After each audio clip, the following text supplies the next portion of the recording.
Assalamualaikum warahmatullahi wabarakatuh. Perkenalkan nama saya Muhammad Reza dengan NIM 22073021. Jadi pada kesempatan kali ini saya akan mempresentasikan tugas dari mata kuliah Metopen dengan dosen pengampu Pak Dr. Wagino SPD MPDT.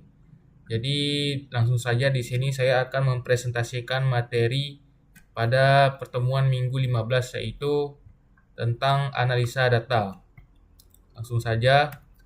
Nah, di sini untuk bahan kajiannya yang pertama saya akan menjelaskan pengertian analisa data, yang kedua jenis analisa data, yang ketiga keuntungan analisis data, yang keempat langkah dan prosedur analisis data, yang kelima teknik analisis data, yang keenam pengertian mean, median dan modus, yang ketujuh testi.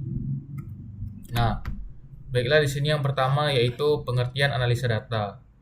Nah, di sini menurut Sugiono tahun 2017, analisis data adalah proses mencari dan menyusun secara sistematis data yang diperoleh dari hasil wawancara, observasi, dan dokumentasi.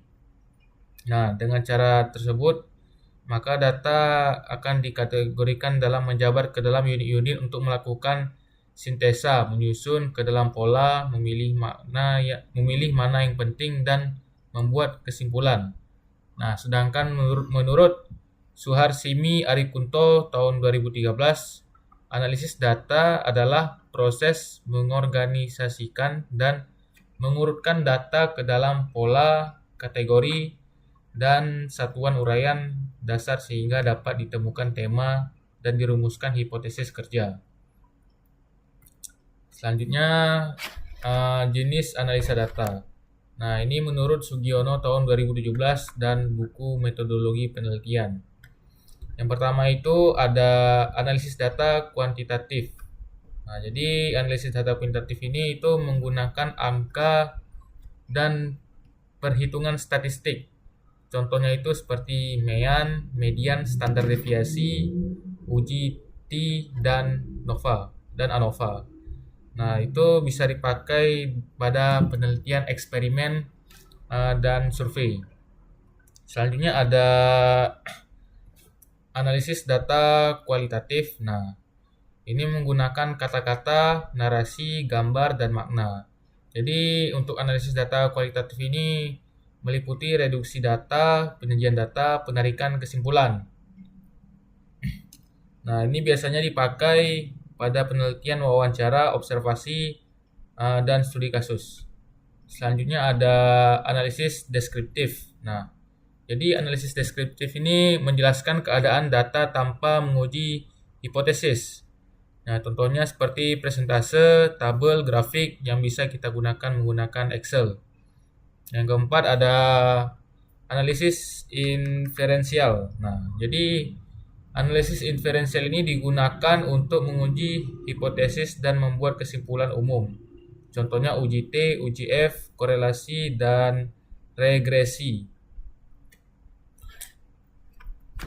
Nah, selanjutnya di sini ada keuntungan analisis data. Nah, di sini menurut Nazir tahun 2014. Nah, yang pertama itu keuntungannya itu untuk mengubah data mentah menjadi informasi yang berguna. Nah, yang kedua membantu menemukan pola dan hubungan antar variabel. Nah, lalu yang ketiga memudahkan pengambilan keputusan. Dan yang keempat membuktikan atau menolak hipotesis penelitian. Lalu yang kelima meningkatkan keakuratan kesimpulan penelitian. Nah, lanjut. Selanjutnya di sini langkah dan prosedur analisis data. Nah, di sini untuk analisis data kuantitatif menurut Sugiono tahun 2017. Yang pertama itu mengumpulkan data mentah terlebih dahulu. Jadi kita bisa mengambil data dari angket, tes, observasi yang terstruktur. Lalu yang kedua baru kita mengelompokkan dan mengorganisasikan data. Nah, jadi di sini kita bisa menyusun tabel data, mengurutkan nilai, memisahkan data normal atau tidak normal. Lanjut, di sini kita masuk ke melakukan perhitungan statistik deskriptif. Nah, di sini kita bisa menggunakan mean, median, modus, atau juga bisa menggunakan rumus standar deviasi.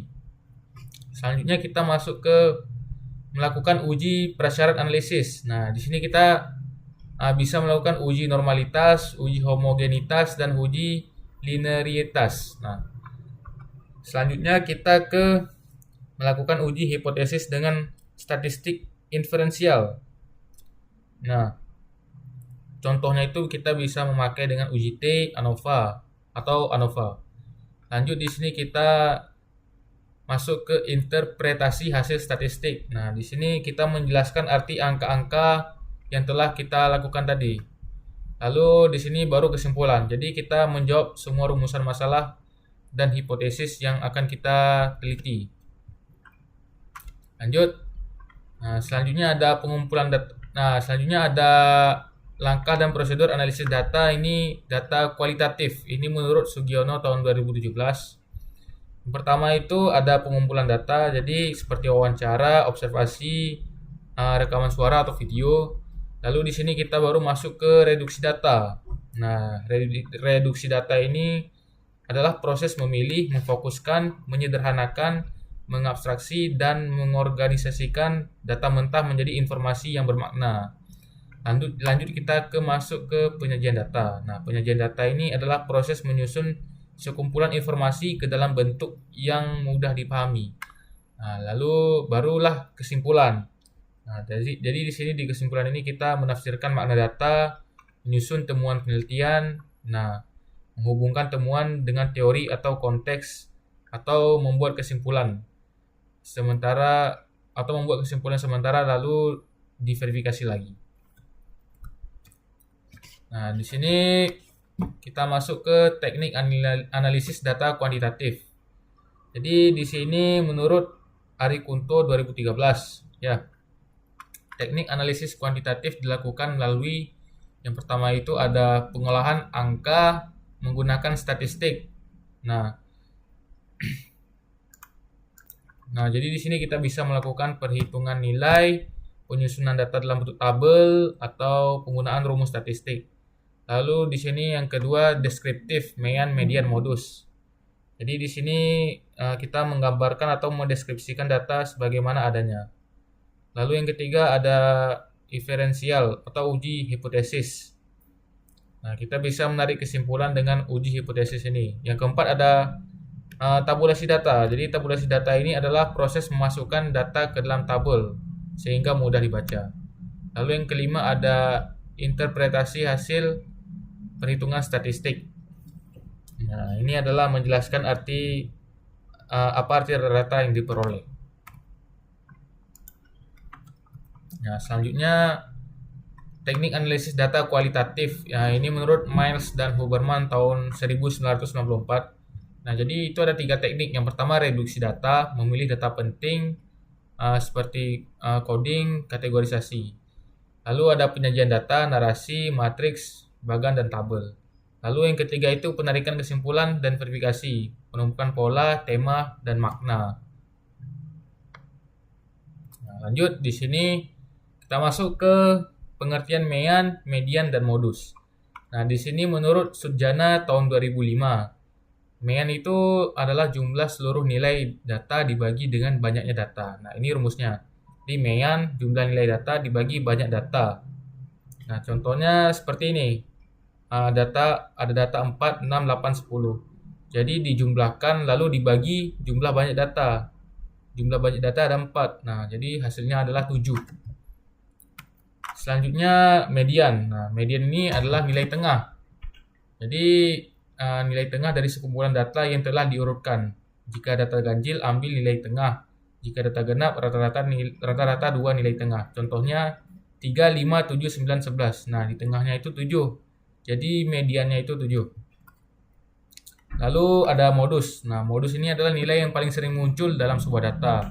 Contohnya 2, 3, 4, 4, 5, 6. Nah, jadi karena 4-nya muncul 2 kali, jadi modusnya itu adalah 4. Nah, selanjutnya uji T. Nah, menurut Sugiono tahun 2017 menjelaskan uji T itu digunakan untuk menguji signifikansi perbedaan rata-rata antara dua kelompok atau untuk menguji pengaruh variabel independen terhadap variabel dependen dalam analisis regresi.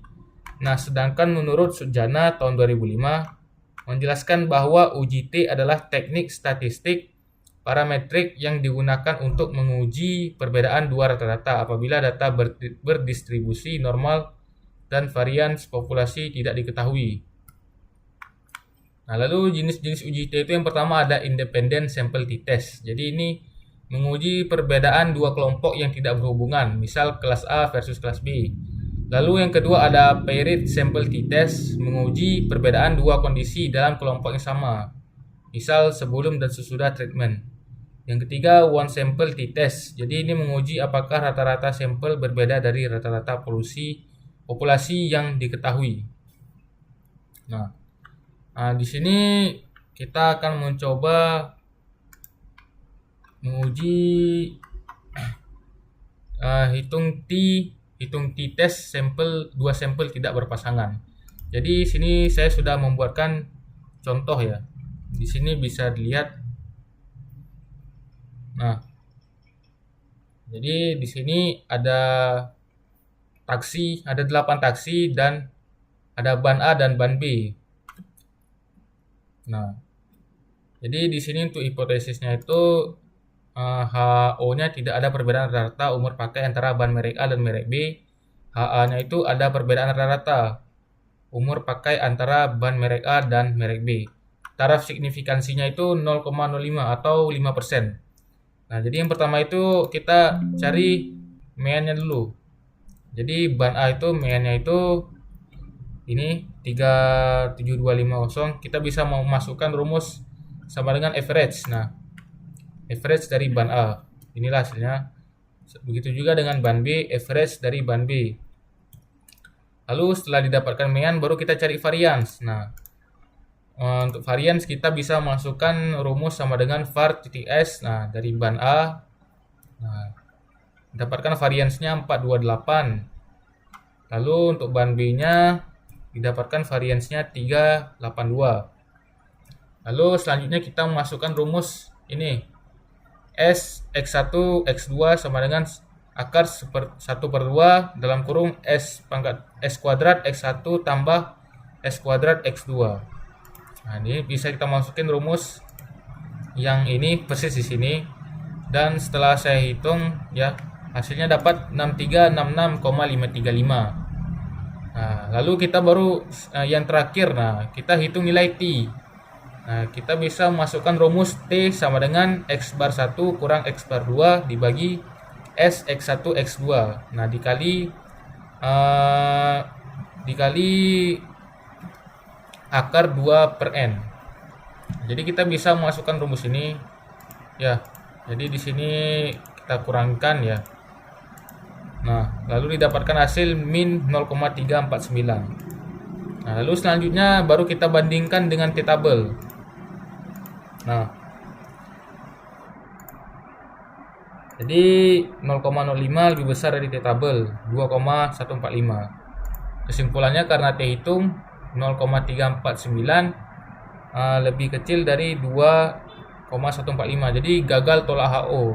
Artinya tidak terdapat perbedaan signifikan antara umur ban merek A dan ban merek B pada tingkat signifikansi 5%. Nah,